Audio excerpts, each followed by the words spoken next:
नमस्कार, ललितपुर वीएसएस जन आशीर्वाद में आपका स्वागत है।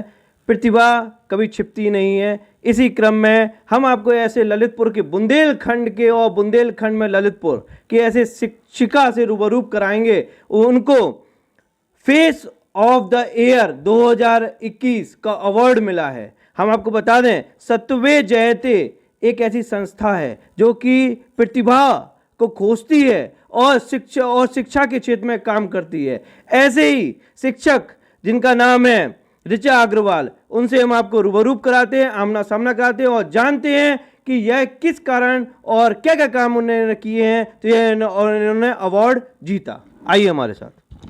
नमस्कार मैडम, आपका ललितपुर वीएसएस जन आशीर्वाद में स्वागत है। नमस्कार। क्या कहेंगे, आपको अवार्ड मिला है, इस बारे में क्या कहेंगे आप? ये अवार्ड किससे संबंधित है और क्या है, इसके बारे में बताइए आप। ये अवार्ड मुझे शिक्षा के और समाज सेवा के क्षेत्र में जो मेरे द्वारा विद्यालय में कार्य किए गए हैं उसके लिए मुझे जो यूएसए की संस्था है सत्यमेव जयते, उनके फाउंडर ओम वर्मा जी हैं, उन्होंने मुझे ये अवार्ड दिया है। ये पूरे देश में उन्होंने शिक्षकों को आवेदन करवाया था कि आप लोग इसमें प्रतिभाग कीजिए और अपने कार्यों को लिखकर हमने भेजा था। फिर उसमें से उन्होंने 20 लोगों को छांटा था, उनमें से मुझे प्रथम पुरस्कार के लिए चयन किया गया है। क्या काम आपने ऐसे किए हैं शिक्षा के क्षेत्र में जो आपको इस अवार्ड मिला है, क्या कहेंगे आप? मेरे विद्यालय में जब मैं पहुंची थी तो उस समय वहाँ का परिवेश रुचिकर नहीं था और बच्चों की उपस्थिति भी अच्छी नहीं थी। तो उसके लिए मैंने बहुत से प्रयास किए बच्चों की उपस्थिति बनाने के लिए। बच्चों को बुलवाया, हम लोग खुद बच्चों को बुलाने गए। फिर हमने एक टोली बनाई कि जो बच्चे जहाँ रहते हैं आसपास के सभी बच्चों को लेकर आए। तो इस प्रकार से क्या हुआ कि गांव में जितने भी बच्चे होते थे 90 से 95% तक बच्चे विद्यालय आने लगे। इसके बाद मुझे पता चला कि कुछ बच्चे ऐसे थे कि जो इंदौर चले जाते थे, पलायन करते थे और 7-8 महीने इंदौर रहते हैं, फिर उसके बाद 3-4 महीने हमारे गांव में आते थे। फिर मैंने उन बच्चों के लिए इंदौर में चाइल्ड हेल्पलाइन, लेबर कमिश्नर, वहाँ के डीएम और वहाँ शिक्षा अधिकारी डीओ होते हैं, उन लोगों से संपर्क करके उन सभी बच्चों को विद्यालय पहुँचाया था। इसके बाद विद्यालय को चाइल्ड फ्रेंडली बनाने के लिए बहुत से उपाय किए, जिसके लिए मैंने समाज का, समुदाय का, अभिभावकों सबका सहयोग लेकर विद्यालय में, आज मेरे विद्यालय में सीसीटीवी कैमरा है, फर्नीचर है, न्यूट्रिशन गार्डन है और चारों तरफ प्लांटेशंस करा रखा है और काफ़ी आकर्षक चित्रकारी करा रखी है। 2018 में आपको राज्य पुरस्कार भी दिया गया और ये राज्य पुरस्कार कैसे मिला आपको, क्या किया आपने? राज्य पुरस्कार इन्हीं सभी शिक्षा के क्षेत्र में जो मेरे द्वारा कार्य किए गए हैं, बच्चों की, मुझे विशेषकर बच्चों की उपस्थिति बढ़ाने के लिए राज्य पुरस्कार दिया गया है। तो सबसे ज़्यादा जब बच्चे विद्यालय में आएंगे उसके बाद ही वो शिक्षण कर पाते हैं। तो बच्चों को बुलाने के लिए जो मैंने उपाय किए थे, उसके साथ साथ बहुत सारी कल्चरल इवेंट्स भी किए बच्चों को, जैसे पपेट शो कराती हूँ, नाटक कराती हूँ और एक डांस भी मैं दिल्ली लेकर गई थी गूंज एनजीओ के प्रोग्राम में, तो वहाँ मेरे बच्चे वहाँ से भी पुरस्कार जीत कर लाए थे। इस प्रकार से बच्चों को अट्रैक्शन बढ़ता है विद्यालय में और फिर बच्चे खेल खेल में सीख जाते हैं, तो पता भी नहीं चलता है, वो उन्हें लगता ही नहीं है कि ये पढ़ाई कर रहे हैं। सुबह बच्चों को प्रातःकाली योगा क्लास कराई जाती है। उसके बाद बहुत सी जनरल नॉलेज की चीज़ें प्रार्थना सभा में बताई जाती है। बाल संसद का गठन किया गया है। शुरुआत में क्या क्या परेशानी का सामना करना पड़ा आपको? शुरुआत में थोड़ा सा परिवेश अच्छा नहीं था, गांव के लोग भी इतने अच्छे से नहीं समझते थे।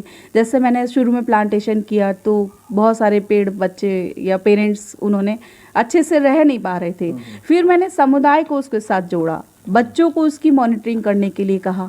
समुदाय जब विद्यालय से जुड़ेगा तो फिर विद्यालय में जल्दी ज़्यादा प्रोग्रेस हो सकती है।